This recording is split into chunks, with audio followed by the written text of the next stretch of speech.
Karibu katika taarifa yetu ya habari kutoka idhaa hii ya Kiswahili ya Radio Fortune Africa. Tumekuandalia mengi, ikiwa ni pamoja na amri kutotoka nje yatangazwa Dar es Salaam, Tanzania. Watu kadhaa wajeruhiwa kwenye makabiliano ya polisi. Maandamano yasambaa katika baadhi ya maeneo Dar es Salaam.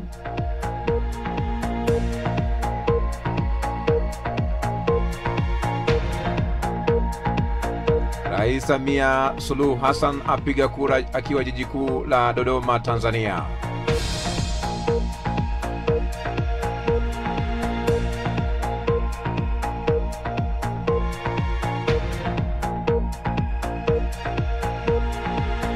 Watu milioni 37.6 watarajiwa kupiga kura Tanzania, ambapo muda wa kuanza kuhesabu kura hizo ndio huu.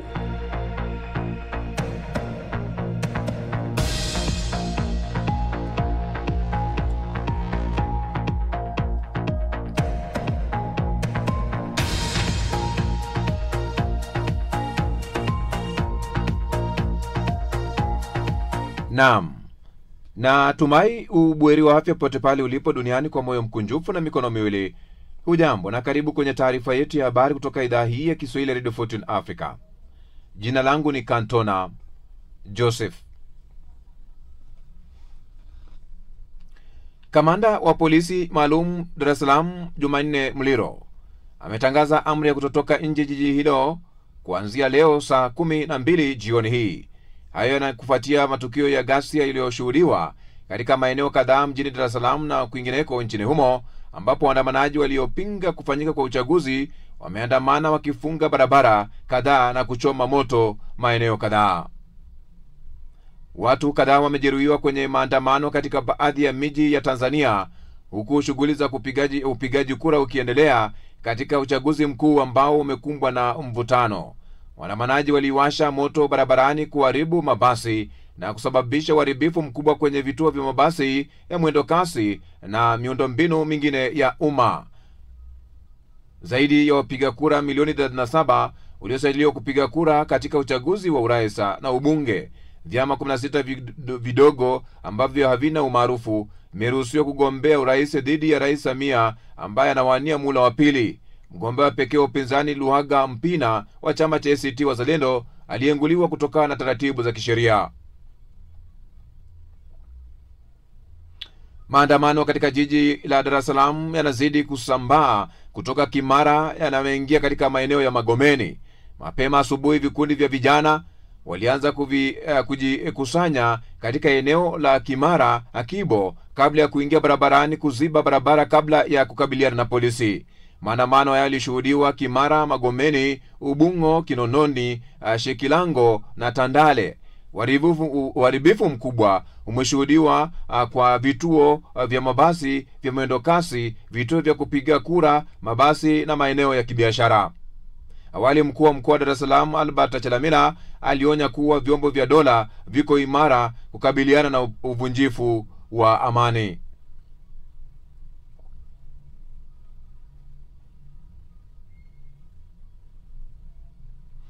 Mkuu wa mkoa wa Dar es Salaam Alfred Chalamila amesema vyombo vya dola viko imara na tayari kukabiliana na jaribio lolote la uvunjifu wa amani katika jiji hilo la kibiashara, akisisitiza kuwa serikali haitasita kuchukua hatua kali dhidi ya mtu au kikundi chochote kitakachojaribu kuvuruga utulivu.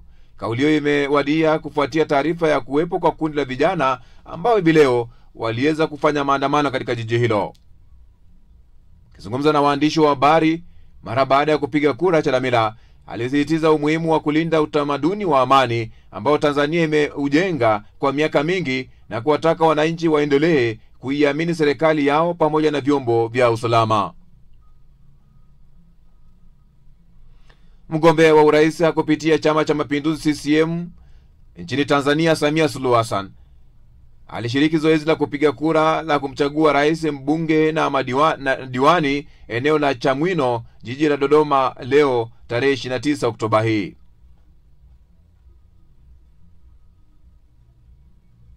Wakati huo mgombea mwenza wa urais kupitia Chama cha Mapinduzi Balozi Daktari Emmanuel John Achimbi alishiriki zoezi la kupiga kura la kumchagua rais, mbunge na diwani katika mtaa wake eneo la Kilimani, jiji kuu la Dodoma, tarehe hii ambayo ni ya 29.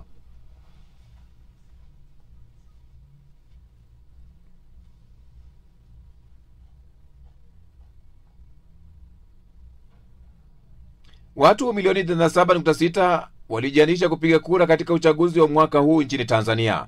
Tume Huru ya Taifa ya Uchaguzi INEC imesema jumla wa Tanzania milioni 37.6 waliandikishwa kupiga kura kwa ajili ya uchaguzi wa mwaka huu. Kati yao milioni 36.65 wapo Tanzania bara na takribani 996,000 wapo Zanzibar. Wanawake ni 50.34% ya wapiga kura wote, sawa na watu milioni 18.95, huku wanaume wakiwa 49.66. Mwenyekiti wa INEC Jaji wa Rufani Jacob Mwambegele amesema kati ya wapiga kura hao milioni 7.6 ni wapya, ikionyesha ongezeko la zaidi ya 26% kutoka uchaguzi wa mwaka 2020. Tume imesema idadi hiyo kubwa ya wapiga kura ni kielelezo cha mwamko wa kisiasa unaoongezeka nchini humo, hasa miongoni mwa vijana.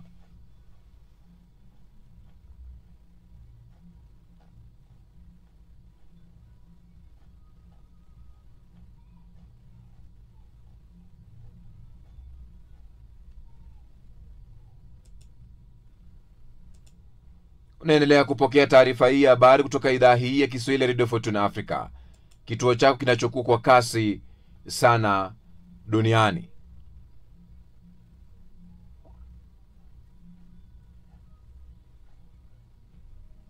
Idadi ndogo ya wapiga kura imejitokeza katika jiji kuu la Tanzania, Dar es Salaam, leo kwa zoezi la uchaguzi, huku wapinzani wakuu wa Rais Samia Suluhu Hassan wakiwa aidha wamefungwa jela ama kuzuiwa kugombea. Vituo vya kupiga kura katika baadhi ya maeneo yenye shughuli nyingi zaidi jiji humo vilikuwa tupu saa moja baada ya kufunguliwa, licha ya kuwa na shughuli nyingi wakati kama huo wakati wa uchaguzi uliopita. Haya yameripotiwa na shirika la habari la AFP. Afisa mmoja kutoka chama tawala Chama cha Mapinduzi CCM wilayani Temeke, Dar es Salaam, aliyezungumza na AFP kwa sharti ya kutotajwa jina, amesema watahamasisha watu mitaani na majumbani kutoka na kupiga kura. Awali shirika la kutetea haki za binadamu Amnesty International ilani kile kinachotajwa kuwa wimbi la ugaidi kabla ya uchaguzi huo, ikiwa ni pamoja na kutoweka na kuteswa kwa watu pamoja na mauaji ya kiolela ya viongozi wa upinzani na wanaharakati.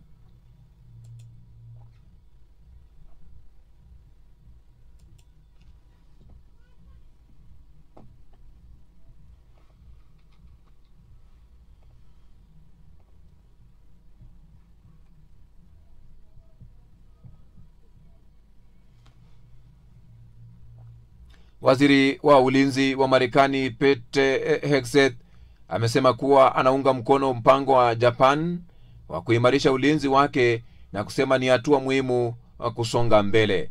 Wakati wa mkutano wa pamoja wa waandishi wa habari baada ya kukutana na mwenzake wa Japan mjini Tokyo, Shinjiro Koizumi, Hegseth amesema amefurahi kuona pamoja na Rais Trump Waziri Mkuu Takaichi kujitolea kuongeza matumizi ya ulinzi ya Japan. Mkutano huo unawadia siku moja tu baada ya Waziri Mkuu wa Japan Sanae Takaichi kumfahamisha Rais wa Marekani Donald Trump kwamba ulikuwa na nia ya kuimarisha uwezo wa ulinzi wa Japan na kuelezea hamu yake ya kufikia enzi mpya ya amani na ufanisi ya muungano huo.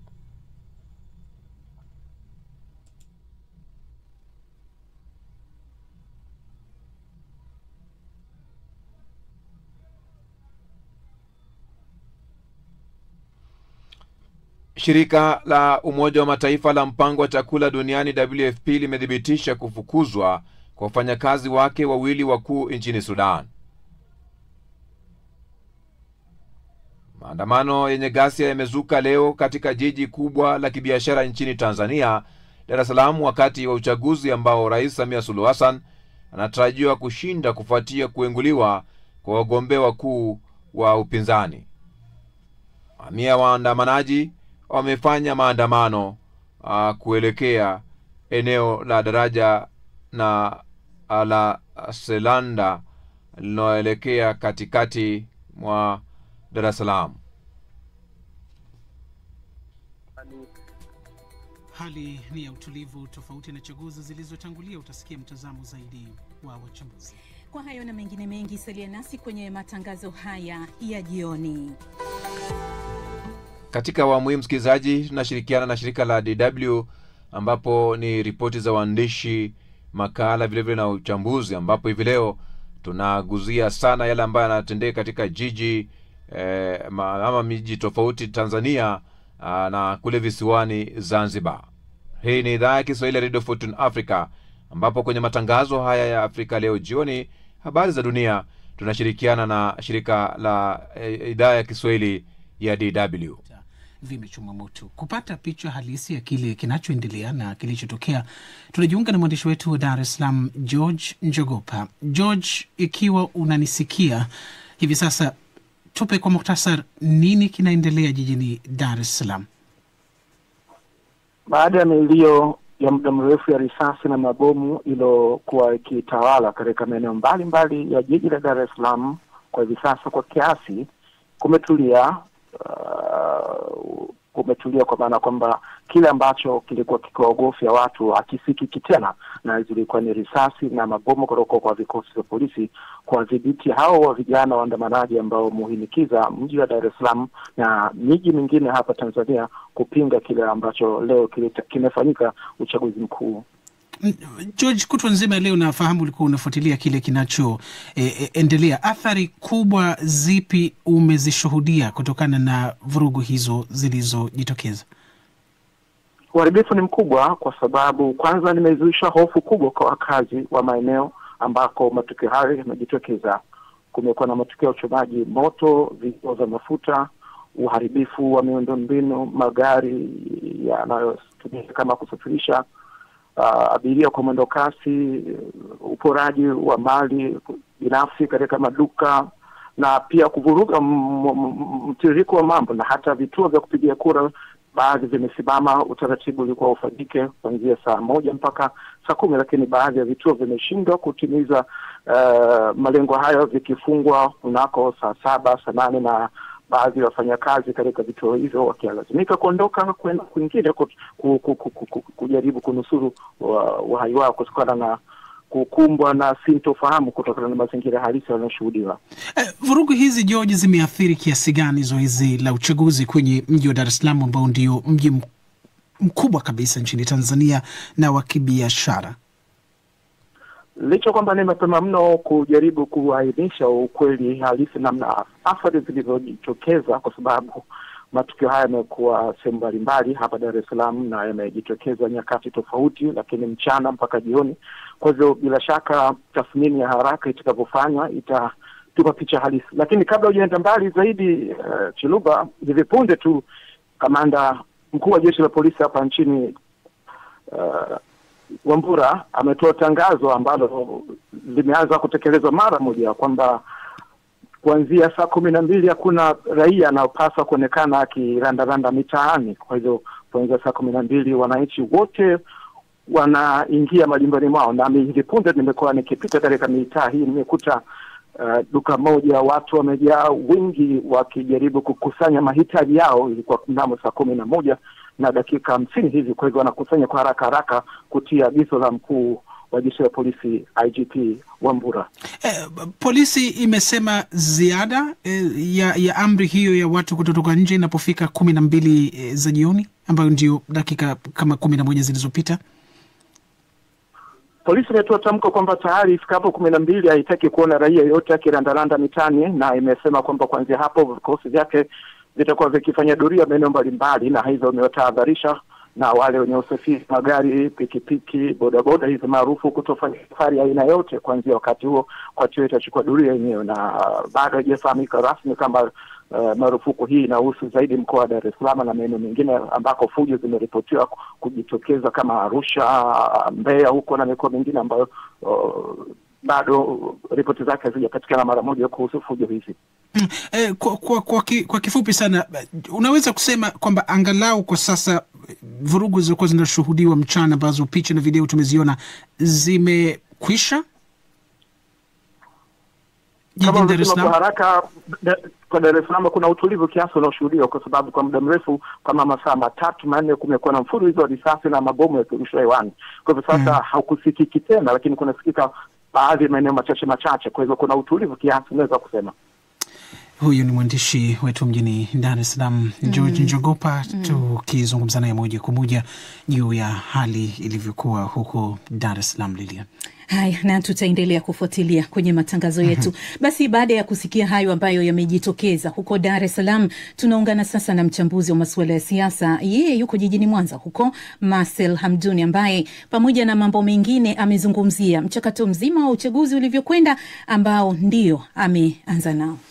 Mchakato mzima ulikuwa mzuri sana wakati wa kutafuta wagombea, michakato ndani ya vyama, na kuja kwenye kampeni na kwenda mpaka tulikofikia. Vyama vimejieleza vyenye nguvu nyingi na vyenye nguvu za kiasi. Ilifika siku ya leo ya kupiga kura na kura zimepigwa, na vituo vilikuwa vimetengenezwa utaratibu mzuri sana leo, kwa sababu pahala pa kituo kimoja ilivyokuwa mwaka 2000 leo vilikuwa vituo kama 5-6 ili kupunguza misafara ya watu na watu kupanga foleni kwa muda mrefu. Ni uchaguzi ambao kulingana na wafuatiliaji wengi unafanyika katika mazingira yaliyokosa ushindani, hali ambayo pengine inakifungulia njia moja kwa moja chama tawala CCM kuendelea kubakia madarakani bila ya ushindani wowote. Nini mtizamo wako? Sio bila ushindani, ni kwa ushindani, ila ushindani usiokuwa imara zaidi. Huo ndo ukweli. Maana vyama vilijinadi na walipata msaada wa serikali na wakatembea sehemu kubwa sana, lakini tu kwamba hawakuwa wagombea wenye nguvu sana kama inavyotokea Tanzania mara nyingi. Kama mfuatiliaji wa hali ya mambo ama mfuatiliaji wa siasa za Tanzania, unaungana na makundi haya ambayo yamejitokeza hii leo, ambayo yanataka mabadiliko ama yanataka mageuzi kwenye mfumo mzima wa uchaguzi na mambo mengine katika uga wa kisiasa? Ama hakika kule kusema kwamba tunataka mageuzi, ili ni swala linaweza kuungwa mkono, lakini kwenye fujo siwaungi mkono, na asilani siwezi kuthubutu. Na Watanzania walio wengi wala wathubutu kuunga mkono ujinga huo, kwa sababu Tanzania ni nchi ya amani na hatuko tayari kuharibu amani kwa sababu ya kuunga mkono makundi ya wahuni fulani ambayo yanasingizia mageuzi. Si kweli, kwa sababu kulikuwa na nafasi kubwa sana na kubwa na nyeti ambazo zilikuwa zinawapa nafasi ya kushiriki, na kumefanyika marekebisho makubwa mno katikati hapa, na vyama viliitwa vyote vikashiriki, na hata Chadema ambao hawakushiriki nao kwa namna moja au nyingine serikali iliwafuata wao binafsi na wakakubaliana na baadhi ya mambo ambayo walikuwa wanayadai yakatengenezwa katika uchaguzi, kuiunga mkono tume ya uchaguzi na kadhalika. Kwa nini siliungi mkono?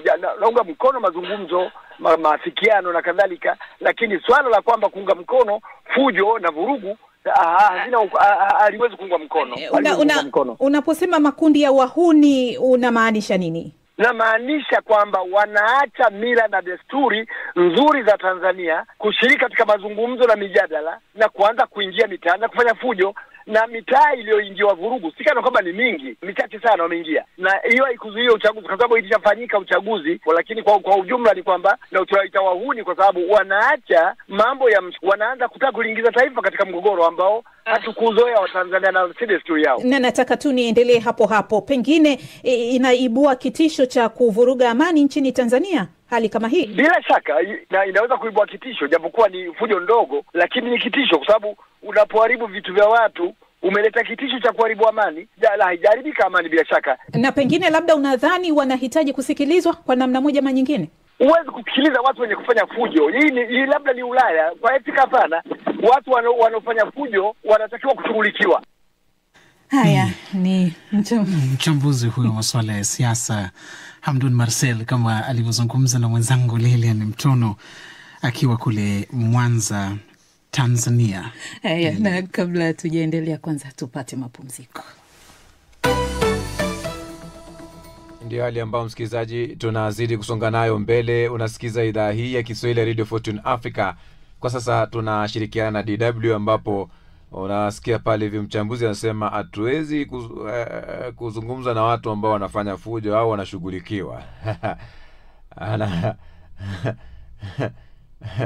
Nikurejeshe kwenye studio za DW. Salma Said alikuwa anafuatilia yanayojitokeza kwenye uchaguzi visiwani humu tangu mapema leo asubuhi baada ya vituo kufunguliwa hadi vilipofungwa majira ya saa 10 za jioni, na alizungumza muda mfupi uliopita na mwenzangu Lilian Mtono. Zoezi la upigaji kura katika mji wa Unguja tayari umemalizika pamoja na Pemba. Na kama ilivyokuwa utaratibu, kituo kinafunguliwa saa 1 na kufungwa saa 10 kamili. Na baada ya kufungwa, watu waliohusika hukaa ndani wakaanza kuhesabu kura na baadaye kutolewa matokeo pale pale katika wilaya na kubandikwa ukutani. Na sasa hivi ndio kituo kimeshafungwa na watu wapo katika hatua ya pili ya kuhesabu. Kwa hiyo kwa ujumla, Salma, unauelezeaje mchakato wa uchaguzi safari hii ulivyokwenda ukilinganisha labda na chaguzi zilizopita? Mchakato ulikuwa ni mzuri, lakini kuna malalamiko mawili matatu ambayo hata mwenyekiti wa tume ya uchaguzi Zanzibar ZEC Jaji George Kazi amesema zoezi limekwenda vizuri na kuna changamoto ndogo ndogo, ikiwemo kwa mfano kuna baadhi ya mawakala wametolewa, lakini anasema ni tatizo la elimu tu, la kutokufahamiana kati ya watendaji, lakini wataendelea kuwapa elimu, lakini baadaye walirudishwa hao wa mawakala ambao wametolewa. Na jengine ni kwamba kuna baadhi ya watu walikuwa wanalalamikia kwamba kuna watu wanapewa kura 2 au 3 kwa pamoja, kwa hivyo hilo limejitokeza. Na malalamiko mengine ni kuwa kuna baadhi ya wapiga kura walikuwa wanazunguka, yani mtu anapiga kituo kimoja halafu anakwenda kituo cha pili. Na changamoto nyingine, wino ambao wanatiwa kwenye kidole ni wa marker pen. Kwa hivyo wanachukua pamba cotton alafu wanatia na maji, wanajipangusa alafu wanakwenda kupiga tena. Hiyo pia ni malalamiko ambayo tumeyaona katika baadhi ya vituo walikuwa wanatuelezea wale waliokwenda kupiga kura. Salma, wewe ni mwenyeji hapo. Haya unadhani ni madai tu, hayana msingi, ama labda kuna kitu nyuma yake? Yapo madai ambayo unaweza kusema hayana msingi, lakini yako mengine ambayo ni ya msingi, na ndio maana hata tume ya uchaguzi imekuwa ikifuatilia na kutatua baadhi ya changamoto ambazo zimejitokeza, ikiwemo hiyo baadhi ya mawakala kutolewa. Walikwenda wakasikiliza hoja na baadaye wakawarejesha baadhi ya mawakala. Lakini hilo la jengine wamesema hawajaweza kulithibitisha, la watu kupiga kura mara 2, lakini wenyewe walikuwepo pale kwenye vituo wanalilalamikia hilo, na wamekuwa wakisema kwamba kuna baadhi ya watu sio wa maeneo hayo. Kwa mfano eneo la Kisiwandui wanasema watu waliokwenda kupiga kura wengine sio wa hapo. Eneo la Helsalasi wanasema sio watu wa hapo. Eneo pia maanake jimbo la mji Mkongwe wanasema sio watu ambao wanakaa katika area ile ya mji Mkongwe, ni watu ambao hawajulikani, wanatoka nje ya jimbo lile. Na kuna taarifa kwamba kuna mtu amechukuliwa kinguvu, ama tukio kama hilo limetokea. Salma, taarifa hizi unazo? Ndio, kuna kituo kimoja cha Bwawani, kuna kijana wa mji Mkongwe maarufu Abui anaitwa Osman Hamud Duresh, amekamatwa na watu na kuingizwa kwenye gari, na yeye alikuwa amevaa kile kizibao cha ambacho kinatoka tume kilichoandikwa observer. Sasa gari ilikuja ikamchukua na kumtia ndani ya gari na kuondoka naye. Sasa taarifa zaidi hatujui, lakini walioshuhudia tukio hilo tumewauliza amekamatwa kwa nini. Wanasema kwa sababu alikuwa wanadhani kwamba ni kule kusema kwamba asiyehusika hapa haandikwi. Haya ni mwenzetu Salma Said alipozungumza nami muda mfupi uliopita. Tukibakia na uchaguzi huo wa Zanzibar kwa ujumla, hali imekuwa tulivu visiwani humo, tofauti na chaguzi zilizotangulia ambazo karibu mara zote ziligubikwa na vurugu. Mwenzangu Rashid Chilumba amezungumza na Ali Mohamed, mchambuzi wa masuala ya siasa, na kwanza amemuuliza nini kimechangia hali hiyo huko Zanzibar. Moja ya kitu ambacho kimesababisha kuona hali ya utulivu ikiendelea katika kipindi cha uchaguzi ni tamko ambalo limetolewa na mgombea urais kwa upande wa ACT siku moja kabla ya Oktoba 28, kwa maana ile siku ya kura mapema. Jioni yake mgombea huyo akajitokeza kwenye vyombo vya habari na kuwataka wafuasi wa chama hicho wawe watulivu katika siku hiyo, kwa maana wale ambao hawahusiki. Hiyo kidogo ikashusha ile pressure ambayo ilikuwepo na hali ya tahadhari ambayo imeibuka, na hatimaye tumeshuhudia zoezi hilo. Unaamini vile vile upande wa chama tawala CCM una mchango kwenye hali hii ya kushuhudiwa utulivu? Kumekuwa na matamko kutoka kwa viongozi ikiwemo rais mwenyewe wa Zanzibar, wito wa kuhimiza amani. Hilo tamko ambalo lilitoa mgombea urais kupitia ACT, alisema kwamba baada ya kushauriana na kuzungumza na mamlaka la uwepo wa tamko lile siku moja kabla ya kura mapema, hali ambayo tumeishuhudia mpaka hivi sasa kwa kiasi kikubwa haliwezi kuwa na upande mmoja. Nataka niamini kwamba lina uhusiano wa moja kwa moja na upande wa pili, kwa maana kwa mamlaka za serikali. Una mashaka kwamba hali inaweza kubadilika?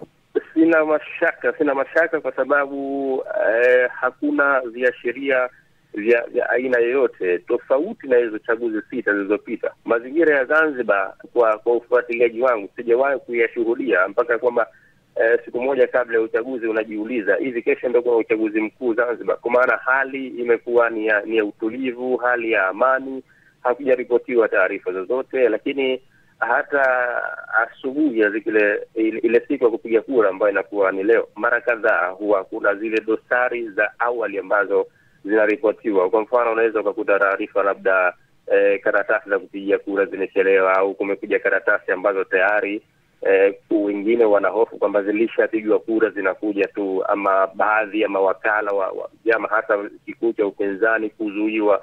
Hayo yote hatujashuhudia katika kipindi cha kabla mpaka hivi ambavyo nazungumza nawe. Kwa hiyo naweza nikasema sina mashaka ya namna hiyo, kwa sababu nimeuona ule utofauti na chaguzi sita zilizopita katika mazingira ambayo mpaka hivi sasa tunasikia.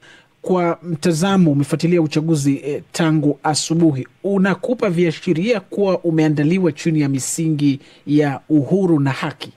Yes, kwa kiasi kikubwa inanipa picha hiyo, kwa sababu nilizokueleza hapo kabla. Moja kati ya mambo ambayo huwa yanakuwa ya kilalamikio mara nyingi na upande wa upinzani ni kuanzia hatua za mawakala. Unaweza kusikia taarifa kwamba mawakala na hapa tunazungumzia chama kikuu cha upinzani kwa maana ya sasa hivi ni ACT kwa upande wa Zanzibar. Unakuta labda mawakala wamezuiwa katika baadhi ya maeneo, ama unaweza kusikia labda kuna baadhi ya wapiga kura ambao wanahisiwa mirengo yao iko upande fulani, majina yao hayaonekani, na vitu ambavyo hatujavishuhudia kwa hatua hii ya upigaji kura kuanzia tangu asubuhi mpaka muda huu. Manake vinatupa picha ya zoezi hili kwamba limeratibiwa vizuri. Ni Ali Mohamed, huyu mchambuzi wa masuala ya siasa, kama nilivyozungumza naye akiwa visiwani Zanzibar. Upande wa pili wa studio kule namuna Najat Omar, yeye kutwa nzima leo amekuwa anapekua mitandaoni kutupasha nini kinajadiliwa. Najat, natumai uchaguzi wa Tanzania bado umetawala mitandaoni? Ndio, imekuwa gumzo hasa, na sio mitandao ya Tanzania tu, bali nadhani kwenye mitandao yote, hususan upande wa Afrika Mashariki. Wanasemaji wachangiaji, na yapi hasa yanavuma hivi sasa? Kwa mfano ambacho kinaendelea zaidi katika mtandao wa TikTok ni jinsi gani watu wanaweza kutumia njia mbadala kupandisha mtandao baada ya mtandao kushushwa kabisa sasa hivi, kwa maana kwamba huwezi kutuma kitu chochote. Kwa hiyo kuna madarasa ya live kutoka kwa Watanzania ambao wako nje ya Tanzania, wanaowafundisha Watanzania walioko Tanzania kutumia hiyo njia mbadala kwa ajili ya wao kupata taarifa kinachoendelea nchini Tanzania.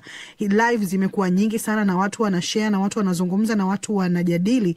Wengine wanasema nataka kulipia hii, mfumo huu unabidi ulipiwe, tumia mfumo mwingine. Maana madarasa ya kutumia njia mbadala yanaendelea katika mtandao wa TikTok, licha ya kwamba mtandao huo kwa zaidi ya masaa 3 sasa uko chini kabisa nchini Tanzania. Wanaochangia wanasemaje kwanza kuhusiana na hilo la mtandao kile kinachotajwa kwamba umezuiwa na hayo mengine yanayojadiliwa mitandaoni? Kwa mfano, kuna mtu mmoja alikuwa anauliza, kwa sababu kuna yale matukio ya watu kujeruhiwa ambao yako katika mitandao ya TikTok na X. Watu walikuwa comment nyingi zinauliza, nyinyi mmewezaje kupata internet? Kwa mfano, Katibu Kilinja anauliza, mmewezaje kupata internet? Kuna mwingine anauliza, unatumia njia gani kuweza kuposti mtandaoni? Wakati yeye mwenyewe pia yuko katika huo mtandao anaposti. Maana unaona kwamba ni aina ya kejeli ambayo pia watu wanaleta mzaha kwenye mambo ambayo yanaendelea. Kwenye mtandao wa X kuna watu kadhaa wameonyeshwa video zao wakiwa na majeruhi, lakini pia maneno bora wewe yanaendelea kwa kumtakia marehemu hayati John Magufuli kwenye mtandao wa X leo. Kuna hashtag uko bora wewe. Bora wewe. Inakuwa bora wewe. Mambo hayo ya Tanzania. Shukrani sana Najat Omar. Basi tusome maoni uliotuandikia unaitufutilia, naamini burudani ya muziki itatusindikiza taratibu. Lilian, naamini utaanza huko. Mimi naanza hapa kwenye chaneli yetu ya YouTube. Timothy Ketende anasema hakuna uchaguzi Tanzania. Mela Ramadhani anasema viongozi wa Afrika badilikeni ili tuijenge Afrika yetu. Kamau Kuria anasema Tanzania inahitaji kukombolewa. Msimamizi wa matangazo natumai atatuombea burudani kidogo ya muziki itusogeze kusoma maoni uliotuandikia. Mark Boke anasema kama watu wamemchoka huyu kiongozi si ajiuzulu tu. John Kakule wa Butembo, Jamhuri ya Kidemokrasia ya Kongo, anasema Tanzania chini vurugu, matokeo ya uchaguzi hayajatangazwa rasmi. Kwenye Instagram naona ujumbe wake. Irene Kabunde anasema ni mgombea peke yake, wengine wapo jela. Sasa anagombea na nani? Anauliza. Bahati Oti anasema hakuna uchaguzi Tanzania, tunasubiri uchaguzi mpya huru na wa haki. Musa Sageni anasema Tanzania hakuna uchaguzi. Mbaga Charles Kubeja wakishinda Geita anasema kura yako ndio maamuzi sahihi ya maisha yako, ni vyema wa Tanzania wakajitokeza kwa wingi kupiga kura. Lenga Chapati ukiwa Mahaha Bariadi Tanzania, ujumbe wako umetufikia. Unawaomba wa Tanzania uchaguzi usiwe chanzo cha kupoteza amani ya taifa letu. Vincent Kaji wa Kagongo Tanzania anasema ni vyema serikali ya Tanzania ikawasikiliza wananchi wake, wakati Jason Laurent wa Igala Njombe Tanzania anaotakia kila laheri wa Tanzania katika uchaguzi. Na kwenye Facebook kaka Benaya kutoka Kenya anasema uchaguzi wa jirani hauna mashiko hata kidogo. Rafael Maganga Kanuha anasema hao waandamanaji Tanzania wanapaswa kusikilizwa. Na Alais Lemunga anasema kwa kinachoendelea Tanzania miaka ijayo tutakuwa na amani kwa viongozi wetu, hivyo wawe makini. Hatuna budi ila kukusanya virago vyetu hapa, lakini taarifa kuhusiana na uchaguzi mkuu nchini Tanzania na yale yote yatakayojitokeza tutaendelea kukupasheni kupitia matangazo yetu yanayofuata, na yatakayofuata ni ya saa 12 kamili Afrika Mashariki kesho asubuhi. Mimi ni Rashid Chilumba, nilikuwa na mwenzangu Lilian Mtono. Tunakwambieni jioni njema. Asante sana Rashid Chilumba na vile Lilian Mtono, Najat Omar na Tatu Karema ambao namna hiyo wamehusika pakubwa kuna kwamba tunapokea habari hizi. Sasa hivi msikilizaji, na kurejesha kwenye studio za idhaa hii ya Kiswahili Radio Fortune Africa. Tupokee Kiziba Mkonga kabla ya kutamatisha.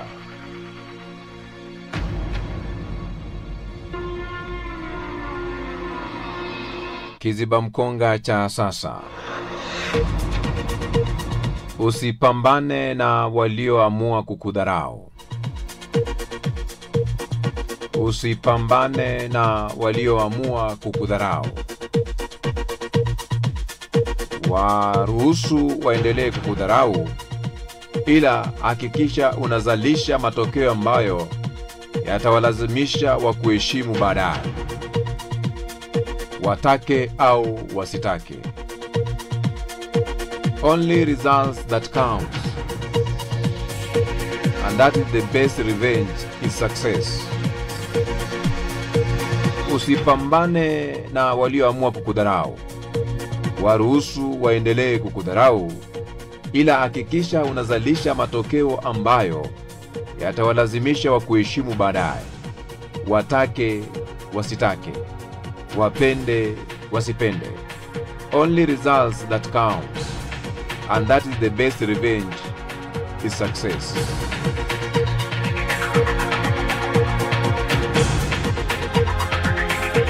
Na hicho ndicho Kiziba Mkonga cha sasa.